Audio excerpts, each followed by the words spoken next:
దేవుని ప్రశస్తమైన సన్నిధానంలో పిలిచారా ఈ సమయంలో దేవుని యొక్క వాక్యాన్ని మనము పరిశీలన చేద్దాం. గడిచిన కాలంలో పిలిచారా మనము దేవుని బదలముగా మనము ఫలించాలి, ఫలములు కలిగిన వారముగా ఫలించాలి అనేటటువంటి ఉపదేశాన్ని గురించి మనం వింటూ ఉన్నాం. పిలిచారా ఏమైనా జ్ఞాపకం ఉందా? మీకు ఏమైనా చెప్పండి. ఏమేమి ఉండాలి మనం?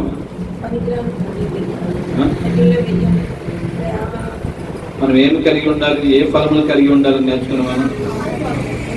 చెప్పండి. ప్రేమ కలిగి ఉండాలి. తర్వాత ఏం కలిగి ఉండాలి? మనము సంతోషము కలిగిన వారముగా ఉండాలి.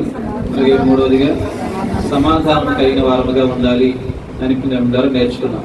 అలాగే దేవుని సన్నిధానం ఈరోజు మరొక ఫలము కొరకు మనం నేర్చుకున్నాం. ప్రభు సన్నిధానంలో కొలెస్ట్రాల్ రాసిన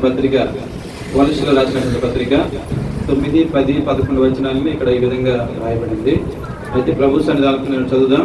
అందుచేత ఈ సంగతి విననాటి నుండి మేమును మీ నిమిత్తము ప్రార్థన చేయటం మానక మీరు సంపూర్ణ జ్ఞానమును ఆత్మ సంబంధమైన వివేకము గలవారును ఆయన చిత్తమును పూర్ణముగా గ్రహించిన వారునై ప్రతి సత్కార్యములో సఫలులగుచు దేవుని విషయమైన జ్ఞానమందు అభివృద్ధి పొందుచు అన్ని విషయములలో ప్రభువును సంతోషపెట్టినట్లు ఆయనకు తగినట్టుగా నడుచుకొనవలెననియు ఆనందముతో కూడిన పూర్ణమైన ఓర్పును దీర్ఘశాంతమును కనపరచునట్లు ఆయన మహిమ శక్తిని బట్టి సంపూర్ణ బలముతో బలపరచబడవలెననియు తేజోవాసులైన పరిశుద్ధుల స్వాస్థ్యములో వాలివారమగుటకు మనలను పాత్రులనుగా చేసిన తండ్రికి మీరు కృతజ్ఞతాస్తుతులు చెల్లింపవలెననియు దేవుణ్ణి ప్రతిమాలు కొనుచున్నారు. దేవునికి స్తోత్రం. దేవుని ప్రశస్తమైన సన్నిధానంలో ఈ కొలస్సీయుల రాసిన పత్రిక 1వ అధ్యాయము ఈ 9వ వచనం నుంచి చదివినటువంటి విషయాలు మనము గమనించగలిగినట్లయితే వాటన్నిటి మనము ధ్యానించే సమయం కాదు.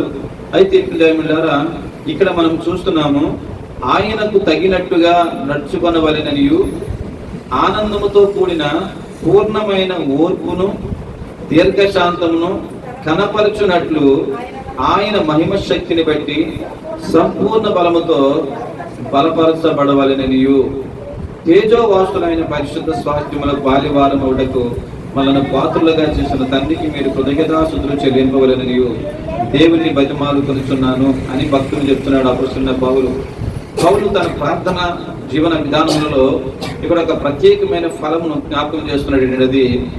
దీర్ఘ శాంతము. దేవునికి స్తోత్రం.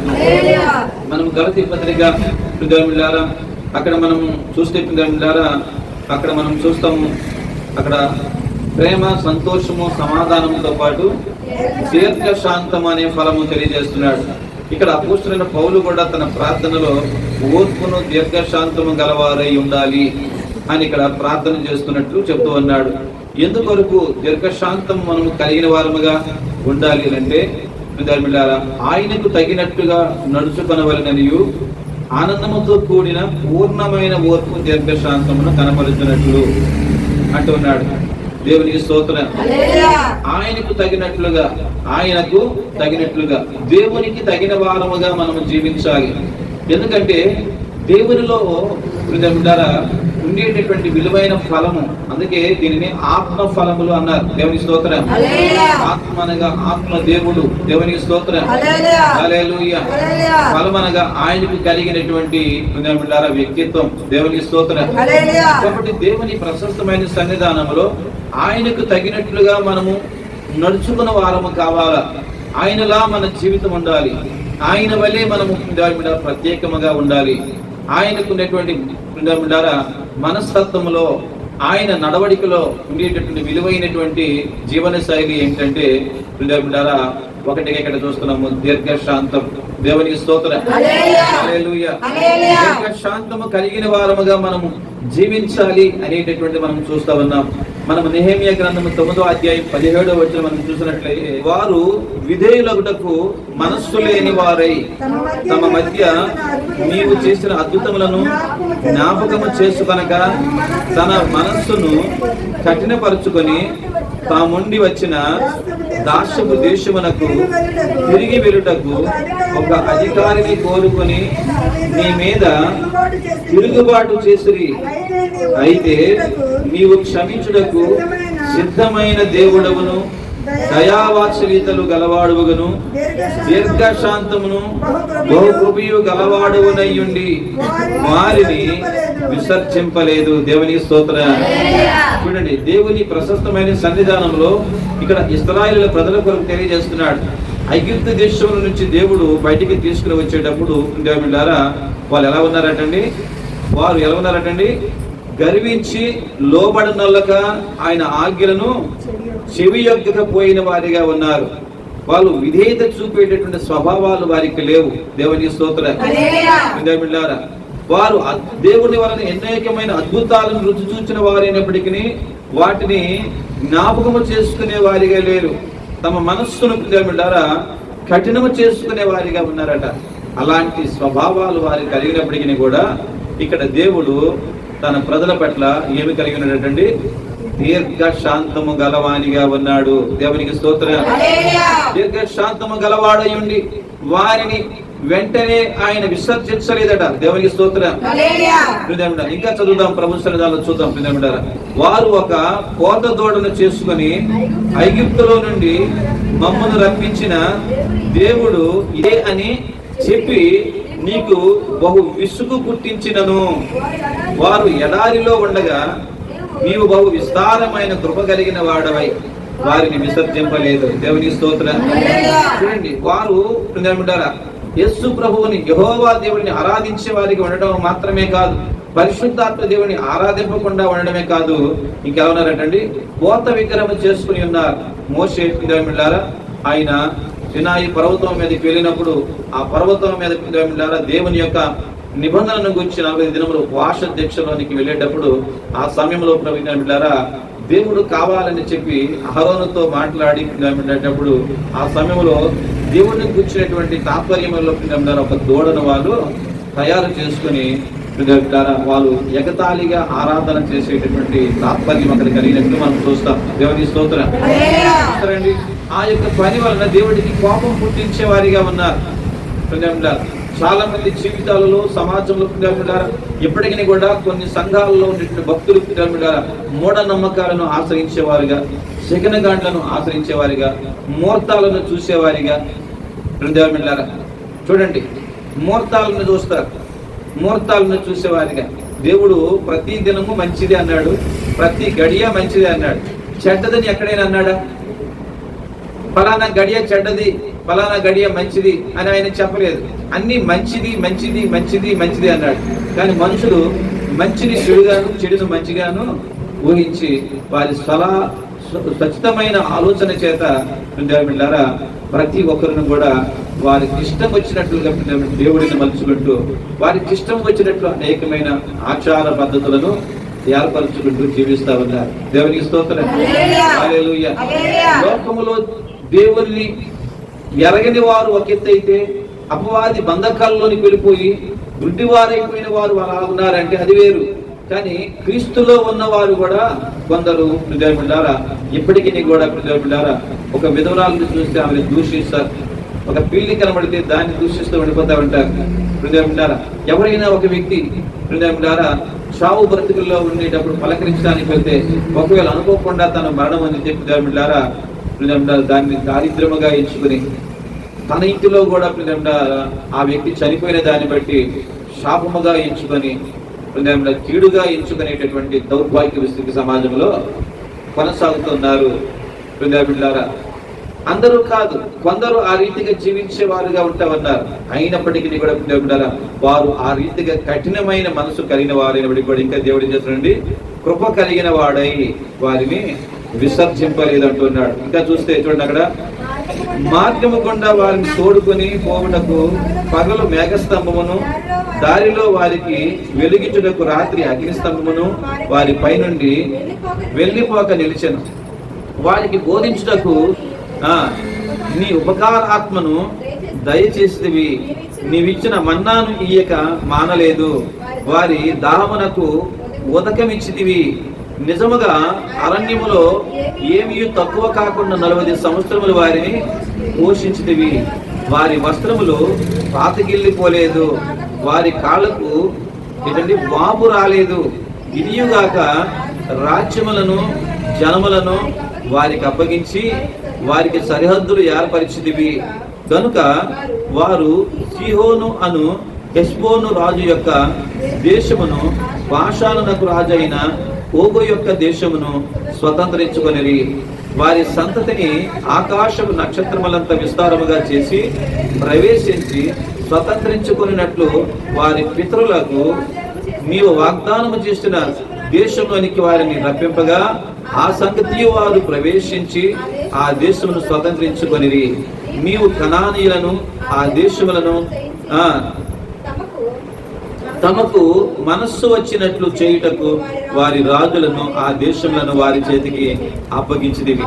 అప్పుడు వారు పరాక్రమములు గల పట్టణములను, ఫలవంతమైన భూమిని స్వాధీనపరుచుకొని సకలమైన పదార్థములతో నిండి ఉన్న ఇండ్లను, త్రవ్విన బావులను, ద్రాక్ష తోటలను, ఒలీవ తోటలను, బహు విస్తారముగా ఫలించు చెట్లను వశపరుచుకొనిరి. అలాగన వారు తిని తృప్తి పొంది మదించి నీ మహోపకారమును బట్టి బహుగా సంతోషించిరి. దేవునికి స్తోత్రం. అయినను వారు అవిధేయులై నీ మీద తిరుగుబాటు చేసి నీ ధర్మశాస్త్రం లక్ష్య పెట్టగా త్రోసివేసి నీ తట్టు తిరగవలనని తమకు ప్రకటన చేసిన నీ ప్రవర్తనను చంపి నీకు బహుగా విసుగుపుట్టి. చూసారండి ఏం చేశారటండి? చూడండి ఏం చేశారు చూడండి. మీరు ఇంకా చంపలు కత్తులు తీయట్లేదు అంతే. వాళ్ళు ఏం చేశారండి? ధర్మశాస్త్రము ఇలాగ చెబుతుంది, దేవుని నిబంధన ఇలాగ చెప్తుంది, దేవుని వాక్యం ఇలాగ చెప్తుంది, మీ బ్రతుకులు ఇలాగ ఉండాలి అని దేవుని నీతి నిబంధనను గురించి తెలియజేస్తునేటప్పుడు వాళ్ళు ఏం చేశారంటే ప్రవక్తల్ని చంపేశారు. చూడండి ఎంత భయంకరం. ప్రవక్తలను చంపేశారు. ఇలాంటి భయంకరమైన దుస్థితి కలిగిన వారు అయినప్పటికీ ఇంకా దేవుడు ఏం చూపిస్తున్నాడండి? ఆయన కృపలో దీర్ఘశాంతము చూపించిన వాడిగా ఆయన వారి పట్ల ఉన్నాడు. దేవునికి స్తోత్రం. హల్లెలూయా, హల్లెలూయా. దేవుని ప్రజలుగా మన జీవితాలలో మనము ఈ యొక్క విషయాలను ఆలోచించాలి. ఈ రోజు మీరేమనుకుంటారంటే దైవజనుడు బోధిస్తున్నటువంటి బోధకు మాకేమీ కాలేదే, అది భయంకరమైన కీడు మాకు రాలేదే, మా గుడారానికి ఏ తెగులు సమీపించలేదే, మేము చావలేదే, ఇదిగో మాకు తల వెంట్రుకైనా మాకు ఓడలేదే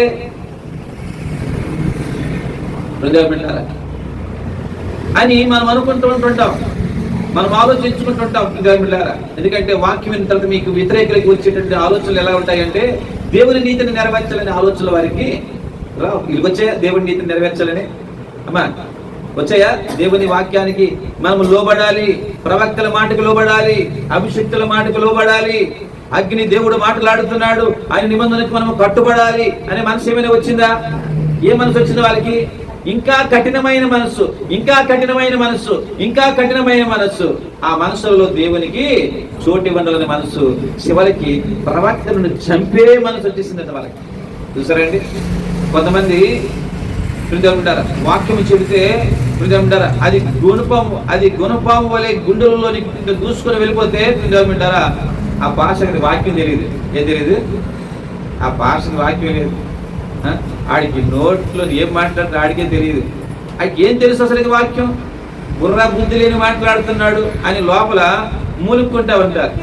ఇంటికి వెళ్ళిన తర్వాత ఏమనుకుంటారంటే ఆ పాస్టర్ గారు బోధించిన బోధ ఏం బాగుందిలే, అసలుకి ఆ బోధ ఎవడింటాడు, అందుకే అక్కడికి ఎవడు వెళ్ళడం లేదు, అందుకే అతని దగ్గరికి ఎవరు కూడా వెళ్ళడం లేదు, అందుకే ఎవరు కూడా ఆయన దగ్గరికి రారు, అందుకే ఆయనతో ఎవరు కూడా సావాసము చెయ్యరు అనుకుంటారు. దేవునికి స్తోత్రం.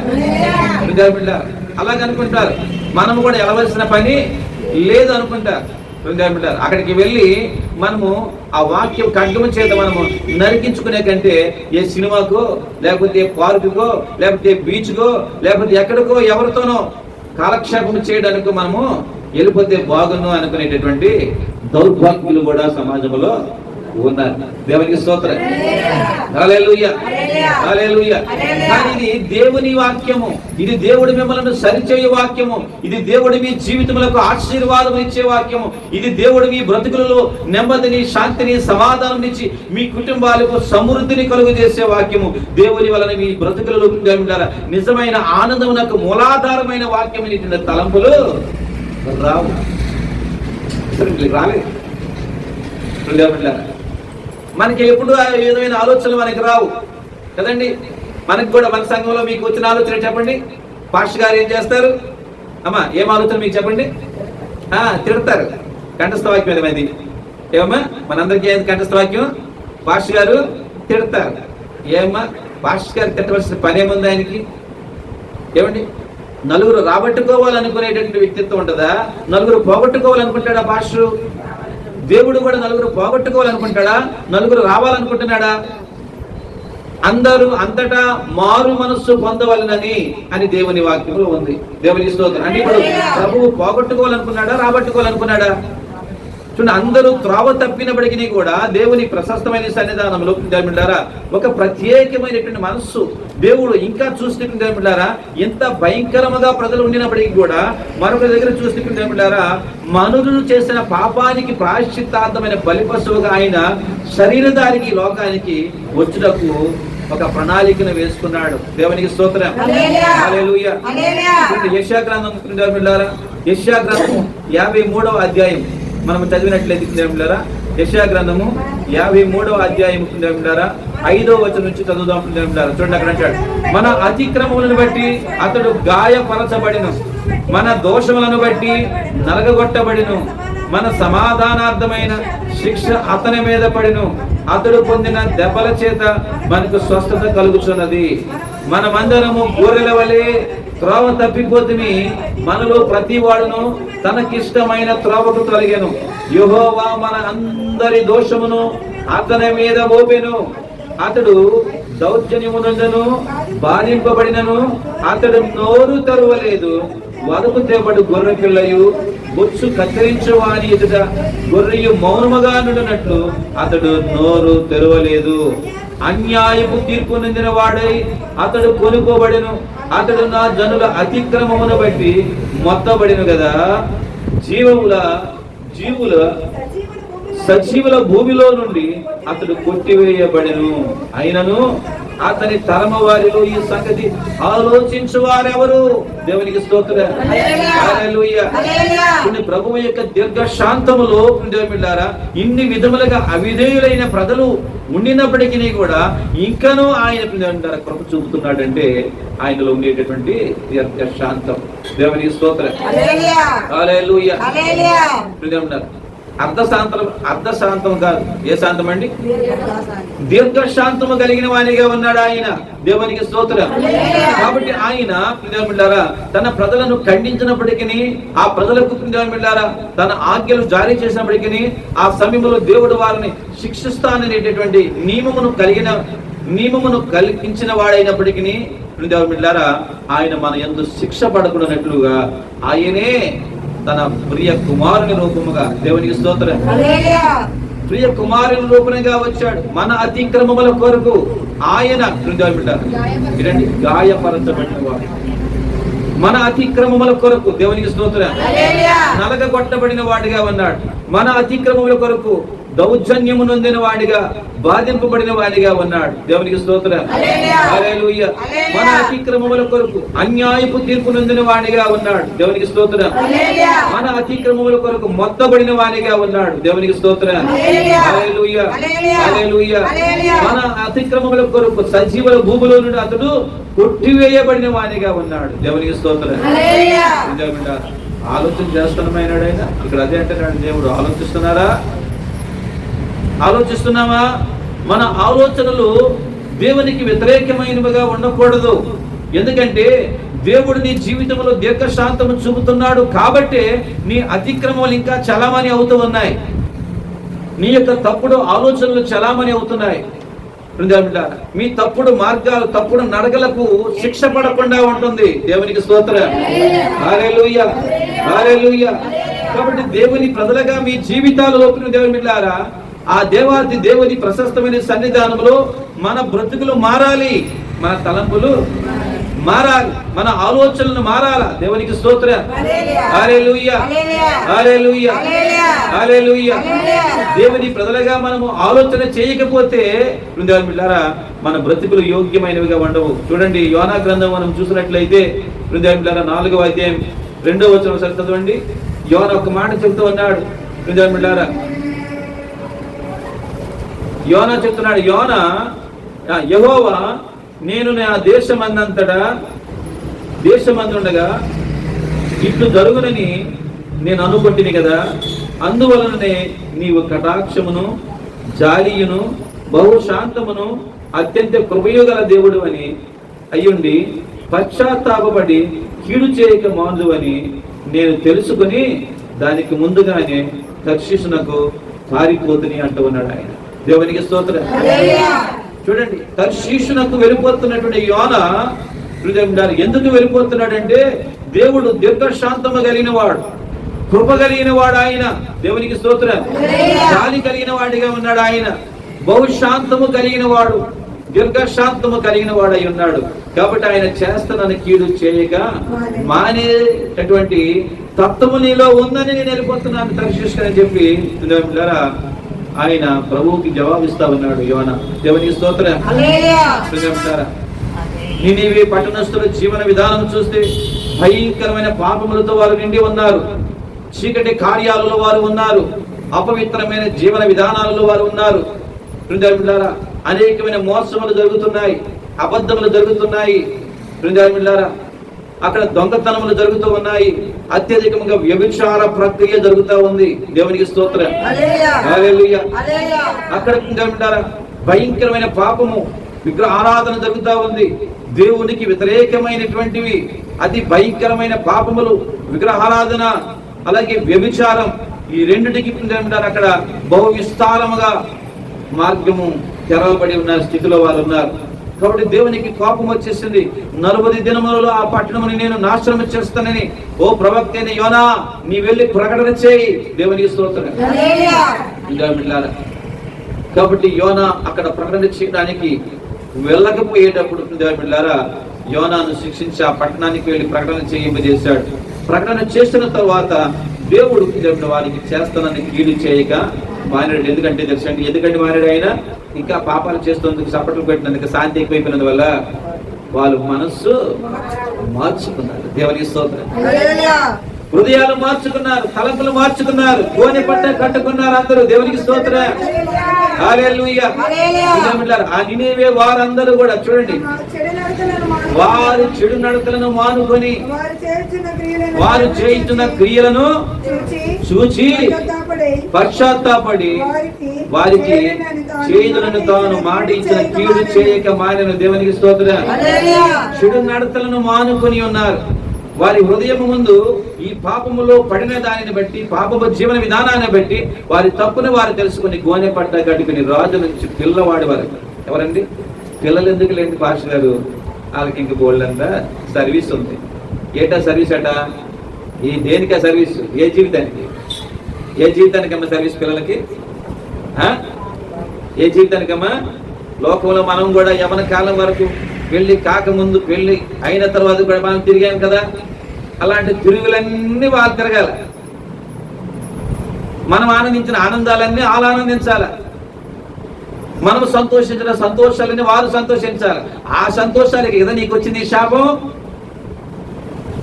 ఆ సంతోషానికే కదా నీ బ్రతికెలా ఉంది, ఆ సరదాలకే కదా నీ యొక్క పేరు ప్రఖ్యాతలు మట్టి పాలైపోయాయి, ఆ సరదాలకే కదా నీ బ్రతుకులోని ఉండవలసినటువంటి సహజీవనం లేకుండా పోయింది, ఆ యొక్క బ్రతుకుల కొరకే కదా నీ జీవితంలో కొంప కొల్లేరైపోయింది, ఆ జీవితంలో ఆ సంతోషాల కొరకే కదా భార్యాభర్తల అనేటువంటి బంధాలు తెగిపోయాయి, ఆ సంతోషాల కొరకే కదా ప్రియమిళ్ళారా కట్టుకున్న భర్త కళ్ళ ఎదుటే ప్రియమిళ్ళారా చనిపోయినా కూడా ప్రియమిళ్ళారా నీకు కన్నీరు రాకుండా పోయింది.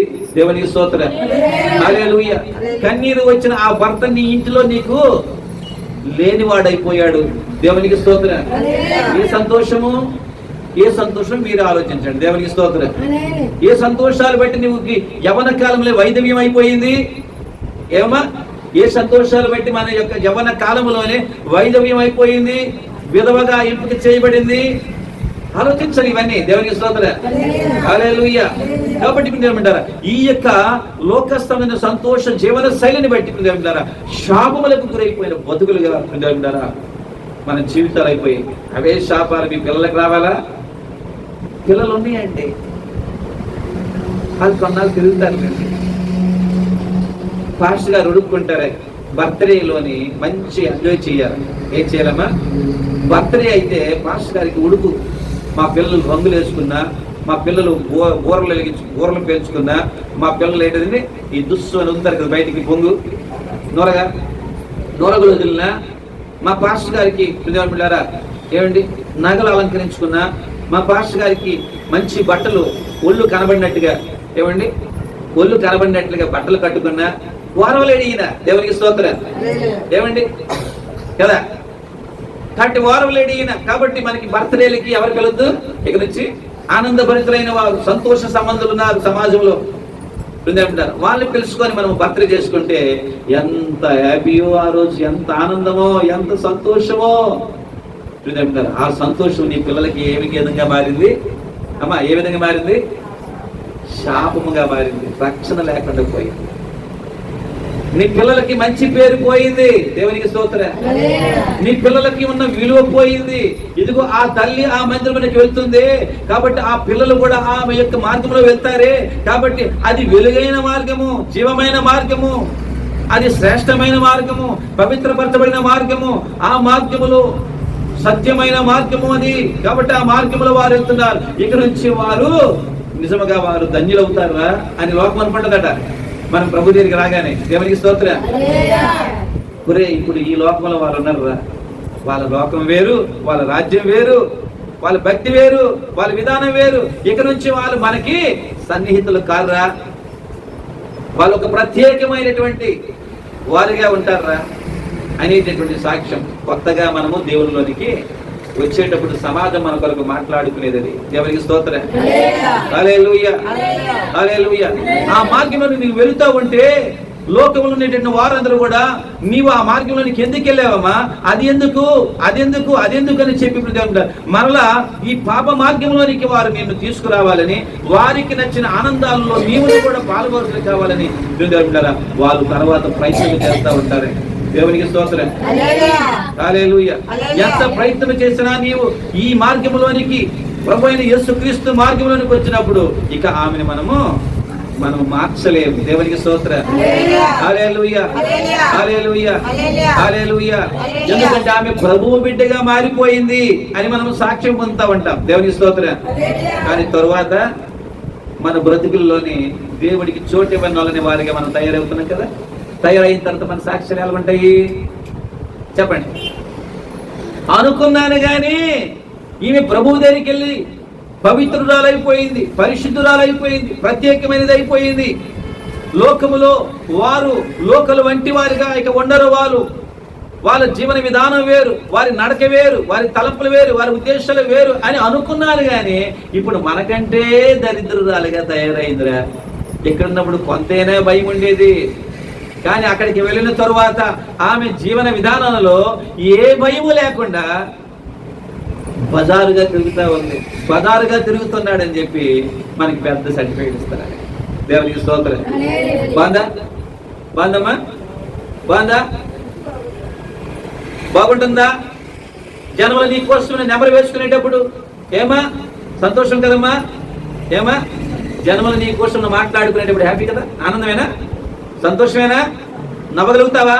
అమ్మో మళ్ళా నేను ఇదిగో వారికంటే ఎక్కువైన ఆనందంలోనికి వచ్చేసాను, వారికంటే ఎక్కువైన పాపాలలోనికి నేను వచ్చేసాను కాబట్టి నేను ధన్యురాలని చెప్పి తల ఎత్తుకుని తిరుగుతావా లోకంలో? ఏమా తిరగలవమ్మా? చూసారు? ఆలోచించండి అమ్మా దేవుని యొక్క వాక్యాన్ని. పరిశుద్ధాత్మ దేవునికి చోటు ఇవ్వండి. ఇక్కడ ఆత్మదేవుడు నీ జీవితంలో దీర్ఘశాంతము చూపుతున్నాడంటే దేవుని బిడ్డలారా మన బ్రతుకులలో మార్పులు రావాలా? దేవునికి స్తోత్రం. హల్లెలూయా. హల్లెలూయా. దేవుని ప్రశస్తమైన సన్నిధానంలో దీర్ఘశాంతమునకు దేవుని బిడ్డలారా ఆధారమై ఉన్న దేవుడు, మన జీవితంలో ప్రియమిలారా మన బ్రతుకులు మారాలని కోరుతా ఉన్నాడు. దేవునికి స్తోత్రం. కాబట్టి ఈ రోజు దేవుని ప్రజలుగా మన జీవితాలలో ప్రియమిలారా మన బ్రతుకులలో మార్పులు రావాలా. దేవునికి స్తోత్రం. అపోస్తలుడైన పౌలు ప్రియమిలారా చూడండి, అక్కడ అపోస్తలుడైన పౌలు తిమోతి రాసిన పత్రిక మొదటి పత్రిక, తిమోతి రాసిన మొదటి పత్రిక మొదటి అధ్యాయము 16వ వచనం మనం చదివినట్లయితే చూడండి, అక్కడ ఏమంటాడు ఆయన, అయినను నిత్య జీవము నిమిత్తము తనను విశ్వసింపబోవు వారికి నేను మాదిరిగా ఉండులాగిన యేసుక్రీస్తు తన పూర్ణమైన దీర్ఘశాంతమును ఆ ప్రధాన పాపినైన నా యందు కనపరుచున్నట్లు నేను కనికరింపబడితిని. దేవునికి స్తోత్రం. హల్లెలూయా, హల్లెలూయా. నిత్య జీవము నిమిత్తము తనను విశ్వసింపబోవు వారికి నేను మాదిరిగా ఉండులాగున. ఎలాగుండులాగున? ఎవరికి? ఎవరికి మాదిరిగా? దేవునికి కాదు, అంటారు లోకానికి నీవు దేవుని యొక్క మాదిరి చూపించులాగున. దేవునికి స్తోత్రం. హల్లెలూయా. లోకానికి నీవు దేవుని మాదిరి చూపించేలాగున దేవుడు అంటారా ప్రధాన పాపినైనటువంటి అపోస్తలుడైన పౌలుకు అంటారు దేవుడు ఏం చూపించాడట? పూర్ణమైన దీర్ఘశాంతము చూపించాడు. దేవునికి స్తోత్రం. ఈ రోజు దేవుడు చూపించేట ఆ దీర్ఘశాంతములు, ఆ దీర్ఘశాంతమైన ఫలములో మన పట్ల దేవుడు ఇంకనూ మనకు శిక్షించకుండా ఉన్నాడంటే దానికి గల కారణము దీర్ఘశాంతం. దేవునికి స్తోత్రం. హల్లెలూయా. అదే దీర్ఘశాంతము మన జీవితంలో ఉండవలసిన ఆవశ్యకత ఉంది. దేవునికి స్తోత్రం. హల్లెలూయా. 3వ అధ్యాయం 10వ వచనం చూడండి ఒకసారి. 3వ అధ్యాయం 10వ వచనం, అదే తిమోతి రాసిన రెండవ పత్రిక తిమోతి రాసిన 2వ పత్రిక 3వ అధ్యాయం 10వ వచనం. 2వ పత్రిక 3వ అధ్యాయం 10వ వచనం. మీరు మొదటి పత్రిక. అయితే నీవు నా బోధను, నా ప్రవర్తనను, నా ఉద్దేశమును, నా విశ్వాసమును, నా దీర్ఘశాంతమును, నా ప్రేమను, నా ఓర్పును అంతియొకయ, ఈకోనియ, లుస్త్రా అను పట్టణములలో నాకు కలిగినట్టి హింసలను, ఉపద్రవములను తెలుసుకుని వాడవై నన్ను వెంబడించితివి. దేవునికి స్తోత్రం. పౌలు చెప్తా ఉన్నాడు, ఈకోనియాలోను, లుస్త్రాలోను, అంతియొకలోను ఆయనకి ఏం కలిగండి? హింసలు కలిగాయి. చాలా కష్టాలు పాలయ్యాడు. జనులు ఆయనని బంధించిన పరిస్థితులు, ఆయనని కొట్టే పరిస్థితులు, ఆయనను తిట్టే పరిస్థితులు, ఎన్నో విధములుగా బిడ్డారా తన జీవితంలో బిడ్డారా ఆయా సమస్యలలో బిడ్డారా కూరుకుపోయినప్పుడు తిమోతి తనతో ఉన్నాడు. దేవునికి స్తోత్రం. తిమోతితో చెప్తా ఉన్నాడు బిడ్డారా, నా బోధను, నా ప్రవర్తనను, నా ఉద్దేశమును, నా విశ్వాసమును, నా దీర్ఘశాంతం. దేవునికి స్తోత్రం. హల్లెలూయా. నా ప్రేమ, నా ఓర్పు. దేవునికి స్తోత్రం. ఆ దీర్ఘశాంతం వలన ఆయన ఎవరికి అని తలపెట్టలేదు. దీర్ఘశాంతము దేవుని యొక్క ఆత్మ ఫలము లేకపోయేటప్పుడు సంఘానికి ఆయన ఏం చేశాడు చెప్పండి? అపొస్తలుల కార్యం 9వ అధ్యాయం మనం చూస్తే ఏం చేశాడు ఆయన? 8వ అధ్యాయం మనం చూస్తే సంఘమును అతి భయంకరముగా హింసించినటువంటి వాడు. దేవునికి స్తోత్రం. హల్లెలూయా, హల్లెలూయా.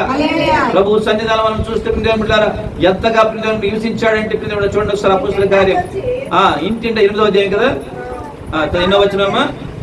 8వ అధ్యాయము ఎన్నో వచనం? 8వ అధ్యాయం మొదటి వచనం చూస్తే, ఆ కాలమందు యెరూషలేములోని సంఘమునకు గొప్ప హింస కలిగినందున అపోస్తలులు తప్ప అందరూ యూదయ సమరయ దేశమందు చెదరిపోయిరి. మనుషులు స్టెఫనును సమాధి చేసి అతని గురించి బహుగా ప్రలాపించిరి. సౌలైతే ఇంటింటా చొచ్చి పురుషులను, స్త్రీలను ఈడ్చుకొని పోయి చెరసాలలో వేయించి సంఘమును వాడు చేయుచుండెను. దేవునికి స్తోత్రం. సౌలుగా ఉండేటప్పుడు, లోకములో ఉండేటప్పుడు, లోకానుసారంగా జీవించేటప్పుడు ఆయన ఎలా ఉన్నాడండి? సంఘమును హింసించేవాడిగా ఉన్నాడు. హృదయములారా, స్త్రీలను ఈడ్చుకొని పోయేవాడిగా ఉన్నాడు.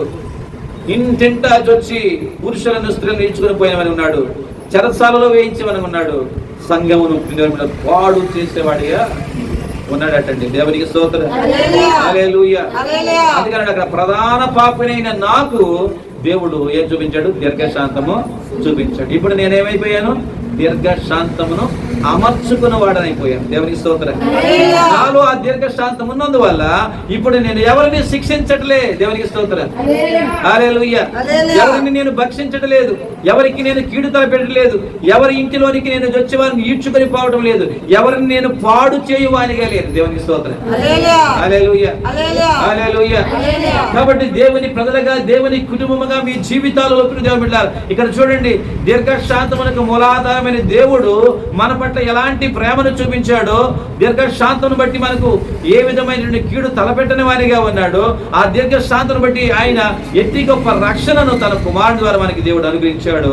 అదే విధంగా మన జీవితాలు అదే దీర్ఘశాంతం మనం అమర్చబడిన వారమైతే, దీర్ఘశాంతం అనే ఫలం మనలో నిలిచిన వారమైతే, మనమును కూడా ఏం చేస్తామండి? అన్ని విషయాలలో కూడా వారి రక్షణార్థమైన మనసు కలిగిన వారంగా మనము ఉంటాం. దేవునికి స్తోత్రం. ఈరోజు మన ఇంటిలో వాళ్ళు తిట్టిన, దూషించిన, చీకొట్టిన, అసహించుకున్న, మనల్ని ఒక బిడ్డలారా వ్యతిరేకంగా మనల్ని చూసిన ఏ కార్యకలాపాలకైనా మనకి ప్రాధాన్యత ఇవ్వని వాళ్ళని వారిగా వారు మనలను తోలనాడిన బిడ్డలారా, కొన్నిసార్లు ఇంట్లో ఫంక్షన్ అయితే అందరూ చాలా చాలా కాస్ట్లీ అయినటువంటి వస్తువులన్నీ కొనుక్కొని రకరకాల అలంకరణలు వారు అన్నీ కొనుక్కుంటారు. ప్రభువుని నమ్ముకునేటువంటి మనము ఉంటే బిడ్డలారా, అది ఎందుకు? దానికి సింగారమా, బంగారం పెట్టుకోవాలా, లేకపోతే అది అలంకరించుకోవాలా? దానికే అలా 200 రూపాయలు చీర తీసిరా కోడలు అంటారు కొడుక్కి. దేవునికి స్తోత్రం. ఏమంటది? కోడలు అంటారు తన భర్తని, ఆ 200 రూపాయలు చీర తీసి అది మూలం కట్టుకొని కూకుంటుంది. దేవునికి స్తోత్రం. హల్లెలూయా. అది పేరుకి మాత్రమే మనతో ఉంటుంది తప్ప ఏ కార్యంలో అది పాలుభాగస్తులు అవ్వగలదు. దేవునికి స్తోత్రం. ఆమె ప్రార్థిస్తేనే ఆ ఇంటికి ఆశీర్వాదం. దేవునికి స్తోత్రం. ఆమె ప్రార్థిస్తేనే వాళ్ళు బతికి ఉన్నారు. ఆమె ప్రార్థిస్తేనే ఆమెకున్న కష్టాల నుంచి బయటికి వారు నెట్టబడుతూ ఉన్నారు. దేవునికి స్తోత్రం. కానీ ఆమెని అంత చులకనగా వారు మాట్లాడుకుంటూ ఉంటారు. దేవునికి స్తోత్రం. కాబట్టి ఆమెకేంటి? అలా 200 రూపాయల గుడ్డ మొక్కల చీర ఏదో ఒకటి తీసి దాని మగాన పడియంట్రా. దేవునికి స్తోత్రం. హల్లెలూయా. ఏంటండి? శంకు చాటున్న మొగుడు ఏం చేస్తాడు? కెల్లం శంకు చాటున్న మొగుడు ఏం చేస్తాడమ్మా? దానికి ఆ తల్లికి 200 రూపాయల చీర తీసి, అమ్మా ఇదిగో నీకోసం మంచి చీర తెచ్చానంటాడు. దేవునికి స్తోత్రం. ఎంతమ్మా అంటే దాని పక్కన ఇంకో 0 రాసుకుని వస్తాడు అనమాట. 200 కొనేసి ఏం చేస్తాడు? పక్కనే 0 రాసేసి ఏమంటాడు? అమ్మా నీకైతే 2000 రూపాయలు చీర తీస్తానమ్మా. దేవునికి స్తోత్రం. పాపం తల్లికి తెలియదు పాపం వాడు చేసిన మోసం. ఎందుకంటే అక్కడ కవర్ అవ్వాలా, ఇక్కడ కవర్ అవ్వాలా, అందుకే ఇంకో 0 దాని పక్కన రాసుకుని వస్తాడు పెంతని. దేవునికి స్తోత్రం. అమ్మ మరిచిపోతే 2000 రూపాయల చీర నా కొడుకు తెచ్చాడు. ఎందుకు నాన్న నాకు ఎంత కాస్ట్లీ చీర తెచ్చావు? మీరంటే ఇంకా యవ్వనంలో ఉన్నారు, మీరంటే ఇంకా అందంగా మీరు ఉండాలి, ఈ ముసలిదానికి ఎందుకు అంత కాస్ట్ చీర అని ఈమెంటది. కానీ ప్రజలు రాడనుకుంటాడు 200 రూపాయల చీర తెచ్చేందుకు ఈమె కదంటే నేను ఇంకా దానికంటే తక్కువ తెచ్చుంటే ఇంకా బాగుండేమో అనుకుంటా. దేవుని స్తోత్రం. హల్లెలూయా. ప్రజలు కాబట్టి దేవుని సన్నిధిని ఆలోచించండి. ఆమె తన జీవితంలో అలాంటి పరిస్థితులు అనుభవిస్తున్నా కూడా ప్రజలు ఇంకా వారిని దీవిస్తూ, వారిని ఆదరిస్తూ, వారి కొరకు దేవుని ఎదుర వారి లోపాలు, పాపాల, శాపాల కొరకు, కష్టకాలాల కొరకు కన్నీరు కారుస్తుందంటే ఏమున్నందువల్ల? దీర్ఘశాంతం అనే ఫలమును అమర్చుకోవడం వల్ల. దేవునికి స్తోత్రం. హల్లెలూయా. కనుక మన జీవితంలో దేవుని బిడ్డలారా అలాంటి విలువైన తల్లులుగా మన కుటుంబంలో మన పిల్లలకు మన జీవితంలో ఆ పిల్లలకు రక్షణానందము కలిగినట్లు, శాంతి సమాధానం కలిగినట్లు, వారు దీర్ఘాయుష్మంతులున్నట్టుగా మన జీవితంలో మనం అమర్చుకోవలసింది ఏంటంటే దీర్ఘశాంతం అనే ఫలాన్ని మనము అమర్చుకోగలగాల. దేవునికి స్తోత్రం. హల్లెలూయా. హల్లెలూయా. హల్లెలూయా.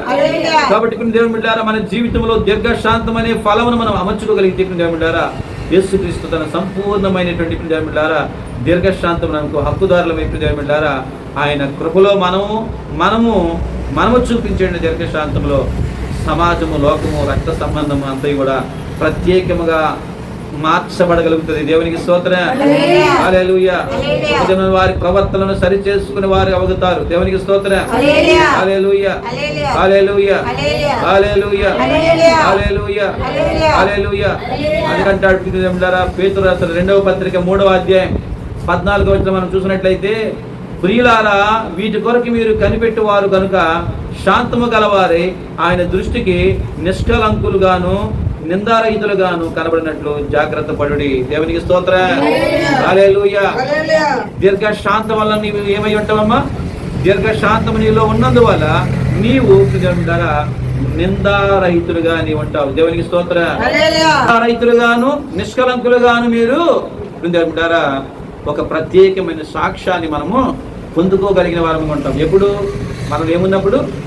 దీర్ఘశాంతం మనము కలిగిన వారముగా ఉండేటప్పుడు. దేవునికి స్తోత్రం. కాబట్టి మన జీవితంలో బిడ్డలారా, ఈ వాక్యము వెలుగులోనికి మనం రావాలా? ఈ ఫలములు మన జీవితాలలో అమర్చబడాలా? దేవునికి స్తోత్రం.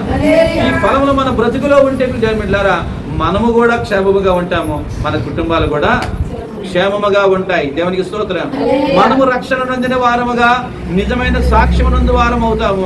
అలాగే మన కుటుంబములు కూడా రక్షణ పొందుట కొరకైన ఆతృత కలిగినవి, అవి కూడా రక్షణానందములోనికి వచ్చి దేవునిలో ప్రత్యేకమైన వారిగా వారు జీవించే అవకాశం గలవారు అవుతారు. దేవునికి స్తోత్రం. హల్లెలూయా. హల్లెలూయా. హల్లెలూయా. కనుక మన బ్రతుకులను ఆలోచన చేసుకుందాం, మన తలంపులను ఆలోచన చేసుకుందాం. ఇశ్రాయేలు వంటి వారి వలె మీరు కఠిన హృదయులుగా ఉంటారా, లేక దీర్ఘశాంతులై మీ జీవితాలలో ఉంటారా? రక్షణను మీరు పొందుకునే వారిగా మీరు మారుతారా?